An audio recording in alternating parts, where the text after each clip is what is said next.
সুপ্রিয় দর্শকবৃন্দ, আমরা দেশের বিভিন্ন রকমের কবিকে দেখেছি। আজকে আমরা আমাদের মঞ্চে একজন এমন কবি সাহেবকে আনব যিনি সচরাচর আমাদের দেশে থাকেন না।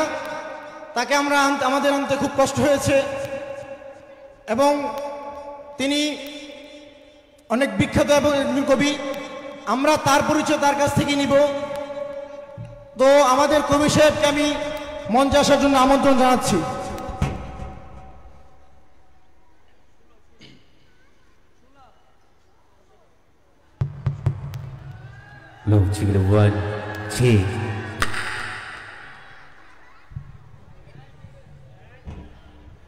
আসসালামু আলাইকুম রহমতুল্লাহি ওয়া বারাকাতুহু। ওয়ালাইকুম আসসালাম ওয়া রাহমাতুল্লাহি ওয়া বারাকাতুহু। কেমন আছেন আপনি?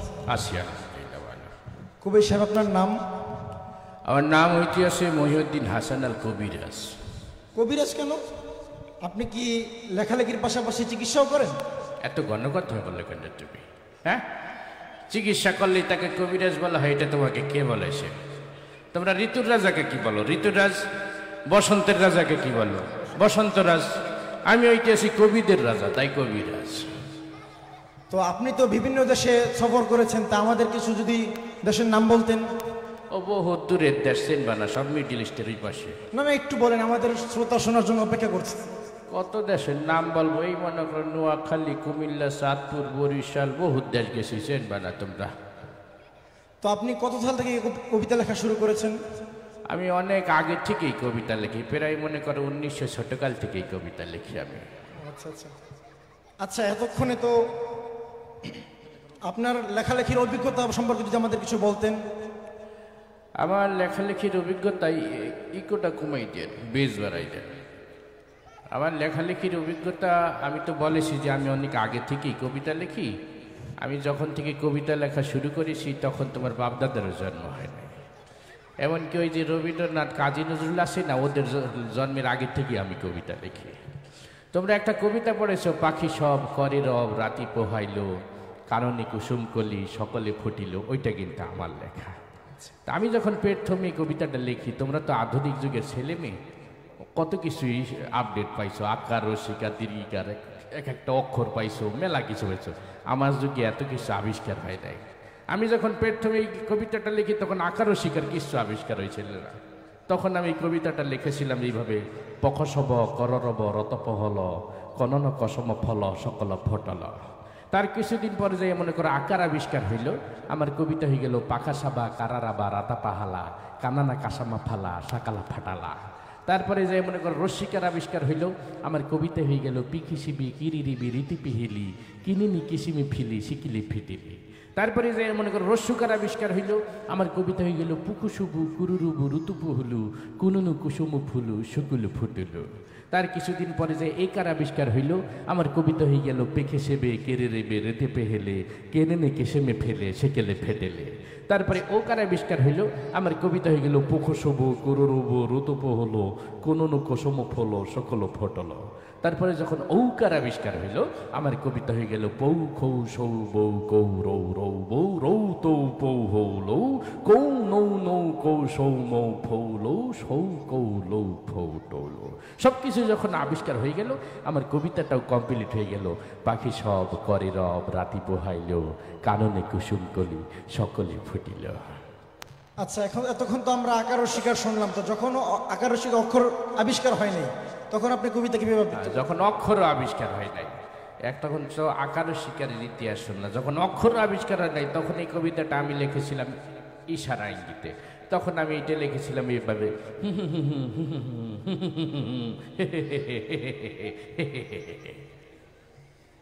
আপনার কবিতা যদি আমাদের মিডিয়া ও রাজনৈতিক অঙ্গনে মানুষজন আবৃত্তি করে, তারা কিভাবে আবৃত্তি করবে? আমার এই কবিতাটা তো পৃথিবীর অনেক মানুষই আবৃত্তি করছে। তা আমি একদিন গেলাম যে দেখি এরা কিভাবে আবৃত্তি করে। তোমাদের যে অপসংস্কৃতির যে জগৎটা আছে, ওইখানে গেলাম আমি একদিন। এফডিসির গেট দিয়ে হাঁটাইছি, দেখি যে ডিপ জল খাড়াই রেখেছে। তা ওকে বললাম যে আমার কবিতাটা তুমি একটু আবৃত্তি করো। ডিপ জল আমার কবিতাটা আবৃত্তি করতে আসে এইভাবে: ও পাখি সব কর্তাছে রং, বোঝো নাই ব্যাপারটা, রাত কাননে কুসুম কলি, সব কিছু ফুটে গেছে গা। তা আমি কইলাম সর্বনাশ, এত ভয়ঙ্কর ভাবে তো আমি কবিতাটা লিখিনি, আমি ফুল ফুটার কবিতা লিখছি, এটা একটু ভালোভাবে আবৃত্তি করতে হবে। তা আমি সামনে দেখলাম আবার মিশা সওদাগর খাড়াই রয়েছে, ওকে বললাম যে তুমি একটু আবৃত্তি করো সুন্দর করিয়া। তো মিশা সওদাগর এটা আবৃত্তি করলে এইভাবে, পাখি সব করে রব রাতি পোহালো, এই ড্যাড রাতি পোহালো, কাননে কুসুম কলে সকলে ফুটিল। তা আমি বললাম যে সর্বনাশ, তোরটা তো আরো ভয়ঙ্কর শোনা গেল, তো এইরকম তো হবে না। তা আমি আমার এক দেশি লোক আছে তোমাদের এফডিসিতে, কাবিলার নাম, তাকে যাই বললাম যে গেদু তুমি একটু আবৃত্তি করো। তো কাবিলা আবার আমার কবিতাটা আবৃত্তি করলে এইভাবে, পাখি সব ভর্তি আছে রব রাত পোহাই গেছে স্যাত করিয়ে, আর কাননে কুসুম কলি সব ফুটে গেছে ফ্যাত করিয়ে। তা আমি বললাম যে তোর আবৃত্তি তো সুন্দর ছিল, কিন্তু মাঝখানে আবার স্যাত করি আর ফ্যাত করি আসলে কমবে, আমি তো কবিতার ভিতরে এটি লিখিনি। তা আমি ভাবলাম যে না থাক, তোর দিয়ে হবে না, আমি আর একটু ইমোশনাল জায়গায় চলে যাই। তোমাদের একজন হিরো আছে যে কথায় কথায় কান্নাকাটি করে, ওমর সানি, ওমর সানির কাছে যাই বললাম যে কিন্তু তুমি একটু আবৃত্তি করো। তো ওমর সানি আমার কবিতাটা আবৃত্তি করলে এইভাবে, পাখি সব করে রব রাতি পোহালো, কাননে কুসুম কলি সকলে ফুটিল। তা আমি বললাম সর্বনাশ, তুই এত কান্দাকাটি করো কে, আমি তো ফুল ফুটার কবিতাই লিখছি, ফুল ঝরিয়ে পড়ার কবিতা তো আমি লিখি দেই। যাই হোক, চলে গেলাম মান্নার কাছে যে কেদু তুমি একটু আবৃত্তি করো। মান্না আমার কবিতাটা আবৃত্তি করলে এইভাবে, পাখি সব করে রব রাতি পোহালো, আম্মা জান রাতি পোহালো, কাননে কুসুম কলে সকলে ফুটিল। তা আমি বললাম তোর আবৃত্তিটা মোটামুটি সুন্দর ছিল, কিন্তু মাঝখানে আবার আম্মা জান আসলো কবিতা, আমি তো আমার কবিতায় আম্মা জান যে আনি নেই। তারপর আমি বললাম যে ঠিক আছে, আমি রুবেলের কাছে চলে যাই, অ্যাকশন হিরো রুবেল, ওকে যাই বললাম যে গেলে তুমি একটু আবৃত্তি করো। তো রুবেল আমার কবিতা আবৃত্তি করতে আসে এইভাবে, পাখি সব করে রব রাতি পোহালো, কাননে কুসুম কলে সকলে ফুটিল। ওয়াইটি ক্রিয়াটা ঘুষি মেরে দিয়েছে। আমি বললাম সর্বনাশ করছে, এই আমার কবিতার ভিতর মারামারি শুরু করে দিয়েছে, এরে দিয়ে হবে না। তারপরে আমি চলে গেলাম একটু রাজনৈতিক অঙ্গনে, দেখি যে তারা কিভাবে আবৃত্তি করে। তো রাজনৈতিক অঙ্গনে ঢুকেই দেখি আমার এক কাকু আছে, নোয়াখালী সবাই কাকুয়া কাকু বলি ডাকে আর কি। তো তার কাছে গেলাম, তাকে যাই বললাম যে কাকু আপনি একটু আবৃত্তি করেন। তো কাকু আমার কবিতা আবৃত্তি করতে আসে এইভাবে, পাখি সব করে রব রাতি পোহালো, এ নিয়ে রাজনীতি করার কিছু নেই, কাননে কুসুম কলি সকলেই ফুটিল, ফুল ফুটুক আর না ফুটুক পদ্মা সেতু কিন্তু হয়ে গেল। তা আমি কইলাম যে আপনি আমার ফুল ফুটার কবিতার ভিতরে আমার পদ্মা সেতু হান্দাই দিলেন গম্ভীর দিয়ে, আমি তো পদ্মা সেতুর কথা কই দিই। তা আমি বললাম যে থাক, আপনার দলে আর থাকবো না, আমি একটু বিরোধী দলে চলে যাই। বর্তমান যিনি নেত্রী আছে আমাদের বিএনপির নেত্রী, ওনার কাছে যাই বললাম ম্যাডাম আপনি একটু আবৃত্তি করেন। ম্যাডাম আবার মুরব্বী মানুষ, ধীরে সুস্থে আবৃত্তি করলেন এইভাবে, বিসমিল্লাহির রহমানির রহিম। প্রিয় গাজীপুরবাসী, আপনারা জানেন পাখি সব করে রব রাতি পোহালো, ইনশাল্লাহ কাননে কুসুম কলি সকলেই ফুটিবে, না ফুটিলে ঈদের পরে তীব্র আন্দোলন হবে ইনশাল্লাহ। তা আমি বললাম আপনি আমার ফুল ফুটার কবিতার ভিতরে আন্দোলন শুরু করে দিলেন কেন? এখানে আন্দোলনের কি আছে? এটি তো একটা ফুল ফুটার কবিতা। যাই হোক, এইভাবে আমি মোটামুটি সবার কাছে আবৃত্তি শুনে টিনে চলে আসলাম। যাক, শুক্রিয়া আপনার কাছে, ধন্যবাদ আপনাকে, আমাদের প্রিয় কবিকে। আপনাকে অসংখ্য ধন্যবাদ, আপনাদের অনুষ্ঠানে আসতে পারিয়া আমি নিজেকে অনেক গর্বিত মনে করতে আসি।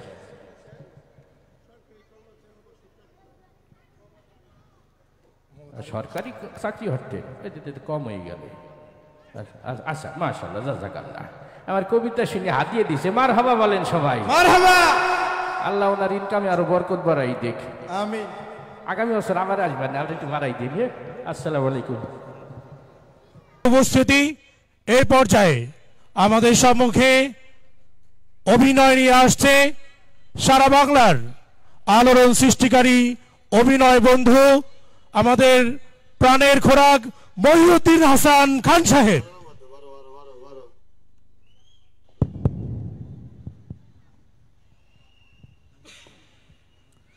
আসসালামু আলাইকুম রহমতুল্লাহি ওয়া বারাকাতুহু।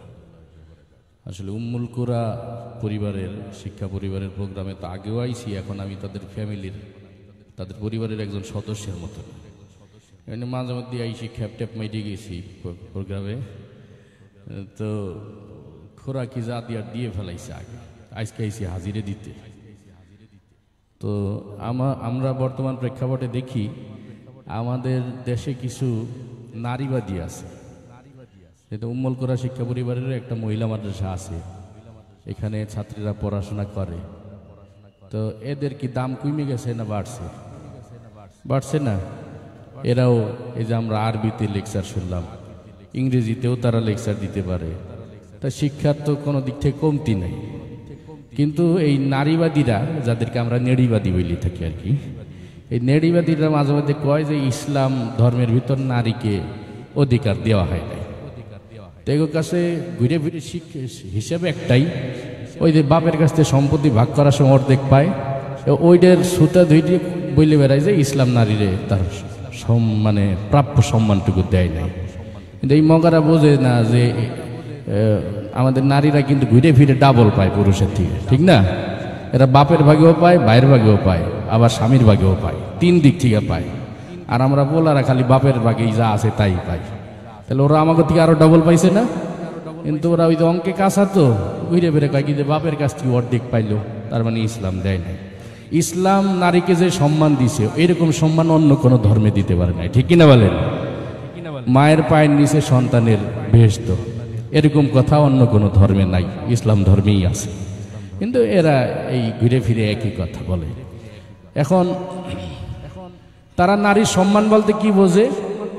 তারা বলে যে নারীরাও কাজ করবে, পুরুষরা যেমন রিক্সা চালায় মাতারিরাও রিক্সা চালাবে, পুরুষরা যেরকম ইটের ভাতায় কাজ করে ওই নারীরাও ইটের ভাতায় কাজ করবে। এটাই নাকি নারীর সম্মান দেয়া, মানে নারী নিজের পায়ে নিজে খারাপ দাঁড়াবে, এটারে নাকি নারীর সম্মান বলে।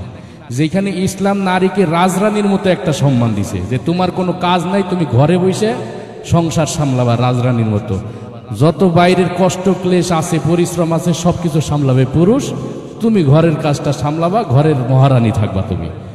তাদের এইটা পছন্দ না, তারা নারীকে ঘর থেকে টাইনে বাইর করে আনবে, আইনে কাউরে রিক্সা চালাই দিবে, কাউরে অটো ড্রাইভার বানাবে, ইটের ভাটায় কাজ করতে দেবে, এটা নাকি নারীর সম্মান। এই যে আপনারা ফ্যামিলি এন্টারটেনমেন্টের একটা দেখছেন না, সাক্ষাৎকার লয় যে তুমি আগে কি ছিলা, কয় কি আগে তো আমি স্বামীর সংসারে ছিলাম, খুব অত্যাচারে ছিলাম, খালি কাম করা লাগতো, এখন আমি নিজের পায়ে নিজে দাঁড়াইছি। কি করছো? আমি এখন 5টা বাড়িতে কাজের বুয়ার কাম করি, এটা তার নিজের পায়ে নিজে দাঁড়ানো হয়ে গেছে। স্বামীর বাড়ি যে এক বাড়িতে কাম করতো ওইটা তার কাছে জুলুম, কিন্তু এখন যে 5 বাড়ির চাকরগিরি করে বেড়ায় এটা তাদের কাছে সম্মান, এই বোঝাটা বুঝছে তারা। তে কিছু কিছু ক্ষেত্রে আল্লাহ তাআলা পুরুষকে একটু অগ্রাধিকার দিয়েছেন, এটা পুরুষের দায়িত্বের উপরে নির্ভর করে, ঠিক না? কারণ পুরুষের গায়ের শক্তি আর নারীর গায়ের শক্তি কি এক? দুইজনকে আল্লাহ তাআলা দুইভাবে সৃষ্টি করছেন। পুরুষকে শক্তি দিয়ে কঠোর একটা শরীর দিয়েছেন, সে ভারী কাজ করতে পারবে, আর নারীকে কোমল একটা শরীর দিয়েছেন, তার দ্বারা ভারী কাজ হবে না, তার দ্বারা সংসারে টুকিটাকি কাজ হবে।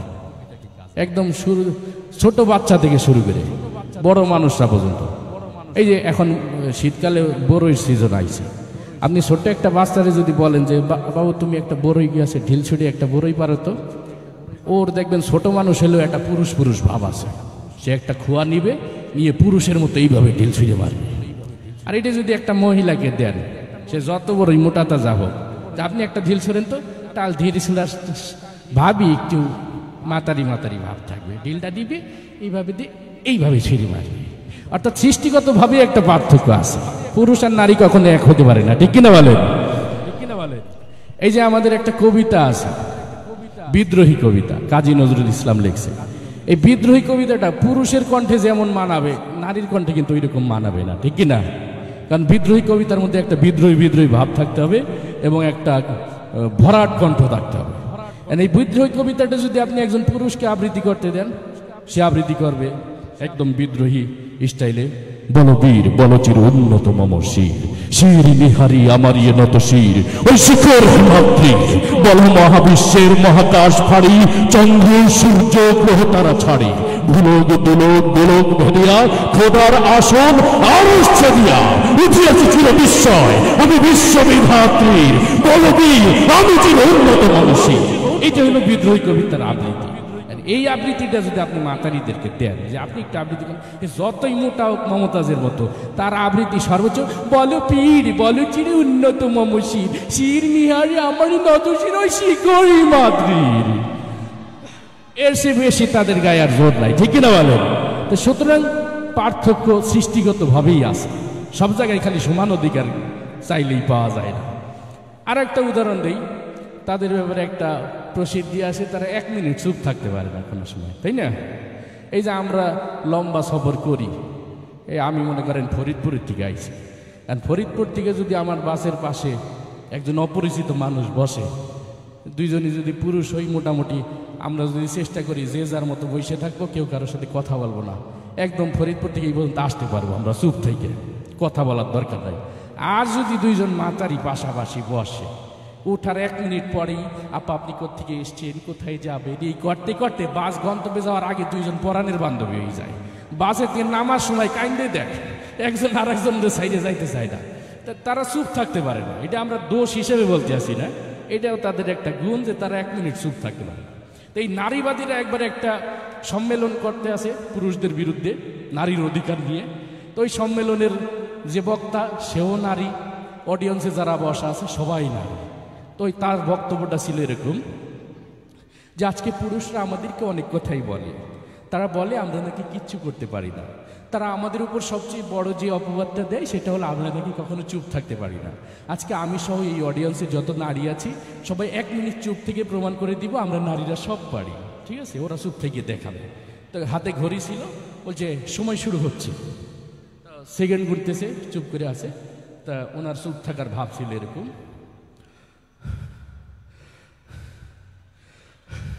তো যখন মোটামুটি 10 সেকেন্ড পার হয়েছে, এইভাবে মোটামুটি 40 সেকেন্ড পার হয়ে গেছে, যখন প্রায় 50 সেকেন্ড হয়ে গেছে, আল্লাহ আর মাত্র 10 সেকেন্ড বাকি। তার মানে বোঝা গেল তারা 1 মিনিট চুপও থাকতে পারে না, ঠিক কিনা বলে? তো এইটা হইল ইসলাম। আল্লাহ তাআলা বৈষম্য করেন নাই কখনো। আল্লাহ তাআলা শারীরিক গঠন, শক্তি সব কিছুর উপর নির্ভর করে একটা দায়িত্বের ক্ষেত্রে পুরুষকে তার মতো অধিকার দিয়েছেন, নারীদেরকে তার মতো অধিকার দিয়েছেন, ঠিক কিনা বলেন? তাই যাই হোক, এটা বুঝাইলাম আর কি। অনেক নারীবাদীরা আছে, আমাদের মা বোনরা যখন মহিলা মাদ্রাসা পড়ে তাদেরকে খোটা দেয় যে দেশে শেষ পেরিয়ে মৌলবাদ বানাই দিছে। আর ওনরা কলেজ ভার্সিটিতে ভারী হয়ে গেছে, রিক্সা চালাই খায় আর ইটের ভাটায় কাজ পেরিয়ে খায়, এটা নাকি নারীর অধিকার আদায় গেছে। তা আল্লাহ তাআলা যারা নারীবাদীরা আছে তাদেরকে যেন হেদায়েত দান করে, বলেন আমিন। তো ইতিপূর্বে আমি এই প্রোগ্রামে আইসে মোটামুটি আমার পারফরমেন্স যা ছিল দেখাই গেছি। আপনাদের কোনো আবদার আসেনি কোনোটা দেখার? কোনটা? হ্যাঁ, তাবলিগ? হ্যাঁ, বোঝা যায় না। 6 নম্বর, আচ্ছা। এটা অবশ্য কবির সাক্ষাৎকারে কায়দা করে একটু বলে দিছি, তারপরে অনেকের আবদার থাকে যে এটা আলাদাভাবে শুনবে। বিষয়টা হইল কি, ওই 6 নম্বরটা আমি করছিলাম একটা পজিটিভ দৃষ্টিভঙ্গি নিয়ে, যে এরাও তো মুসলমান, এদেরকেও তো দিনের পথে দাওয়াত দেওয়া আমাদের দায়িত্ব, তাই না? যারা সিনেমা জগতে কাজ করে। তো আল্লাহ তাআলা যদি এদেরকে হেদায়েত দেয়, এরা যদি তাবলিগে আসে, কিভাবে এই 6 নম্বরের বয়ানটা করবে? তো উদাহরণস্বরূপ মনে করেন এক মসজিদে গেছে তারা, এখন আমি সব চিন্তা করলো সবাই তো সেলিব্রিটি, এক একজন যে একা কক্ষে দিলে মসজিদে বিশৃঙ্খলা হবে, এক একজন যে একা কক্ষে না দিয়ে এককতেই 6 জনের 6টা পয়েন্ট ভাগ করে দিই। এই চিন্তা ভাবনা করে প্রথমে ডিপজলকে বললো যে আপনি একটু নামাজের পরে এলান করে দিন। তো ডিপজল নামাজের পরে এলান করতে আসে এইভাবে, ইনশাল্লাহ ভাই বাকি নামাজের পরে মসজিদ ইমানে কিনের কথা হইব, ওই মুসল্লি তোরা গলতি ববি, নাইলে কিন্তু ছান্ডে মান্ডে কলজ করে দিব, কয়া দিবাল আছে। তো এলান শুনে তো সবাই ভয়ে বসে গেছে, সম্পূর্ণ যে লোক এলান করছে না বসলে তো খবরই আছে। এরপরে কালেমার পয়েন্টটা দেওয়া হলো মিশা সওদাগরকে, যে আপনি একটু কালেমার পয়েন্টটা আলোচনা করেন। মিশা সওদাগর কালেমার পয়েন্টটা আলোচনা করতে আছে এইভাবে, আমরা দু চোখে যা কিছু দেখি আর না দেখে সব আল্লাহর সৃষ্টি মাখলুক। মাখলুক কিছু করতে পারে না আল্লাহর হুকুম ছাড়া, আর আল্লাহ সব কিছু করতে পারে মাখলুক ছাড়া, ঠিক না? তাই সেও তার মতো করে বলে গেল। এরপরে ডিপজলকে বললো যে আপনি একটু নামাজের বিষয়টা একটু বুঝাই বলেন। তা ডিপজল নামাজের বয়ান করতে আসছে এইভাবে, ও আল্লাহ রাসূল জ্যামতে জ্যামতে নামাজ পড়ছে আর সাহাবিগো হিকাইছে অমতেই নামাজ পড়তে হইব, বোঝো নাই মাসলাডা দুধু খা এই মামসা আরে নামাজ হিকায় দিবি। যাই হোক সে তার মতো করে বলে গেল। এরপরে জিকিরের বিষয়টা দিয়ে এলো কাবিলাকে। কাবিলা তার মতো করে বলতে আছে, ওর হালতে মাওলা পাকের জিকির তোমার দিলের ভিতর টাস টাস করিয়ে বাজতে থাকবে। জিকির হইলে যদি তুমি কবরের ভিতর হাত দিতে পারো তাহলে তো বাইসেই গেলা, আর জিকির না হইলে কবরে গেলে ফেরেশতারা তোমার 14 শিখের ভিতর হাত দাই দিবে সে হাত করিয়ে। তো যাই হোক, তারপরে একরামুল মুসলিমিনের বিষয়টা দিয়ে এলো নায়ক ওমর সানিকে। সে তার মতো করে বলছে এইভাবে, একজন মুসলমান আর একজন মুসলমানের দুঃখ কষ্ট ভাগাভাগি করে নেওয়ার নাম একরামুল মুসলিমিন। চৌধুরী সাহেব, আমরা গরিব হতে পারি, আপনার মতো বদ্দিন নই। আমি গত মাসে 3 চিল্লা দিয়েছি। যাই হোক সে তার মতো করে বলল। এরপরে সহিনিয়তটা দিয়ে হলো নায়ক মান্নাকে। তো নায়ক মান্না তার মতো করে বলছে, আমরা যা কিছু করব পৃথিবীর কোনো মানুষকে খুশি করার জন্য করব না, একমাত্র আল্লাহ রাব্বুল আলামিনকে খুশি করার জন্য করব। হ্যাঁ, আল্লাহ রাব্বুল আলামিনকে খুশি করার জন্য করব। তারপরে দাওয়াতে তাবলিগের বিষয়টা দিয়ে এলো নায়ক রুবেলকে। নায়ক রুবেল দাওয়াতে তাবলিগের বয়ান করতে আসে এইভাবে, আল্লাহ দিয়ে যান, আল্লাহ দিয়ে মাল, আল্লাহ দিয়ে সময় দিয়ে আল্লাহ রাস্তায় বের হয়ে আল্লাহ দিয়ে যান মাল সময় সঠিক মূল্যায়ন করতে হবে। আর তুই জেনে রাখিস, তুই যদি আল্লাহ দিয়ে যান, আল্লাহ দিয়ে মাল, আল্লাহ দিয়ে সময় নিয়ে না বের হোস, তুই ধ্বংস হয়ে যাবি, ধ্বংস হয়ে যাবে। তো ধন্যবাদ সবাইকে। মাগরিবের সময় হয়ে গেছে, আমরা বাচ্চাদের আবার একটু পরিবেশনা শুনবো। মাগরিবের পর থেকে আবার ঈশা পর্যন্ত বিরতিহীনভাবে আমরা অনুষ্ঠান উপভোগ করবো, পারবো না ইনশাল্লাহ? সবাই শেষ পর্যন্ত আসি তো? আল্লাহ তাআলা আজকের অনুষ্ঠান কবুল করুন।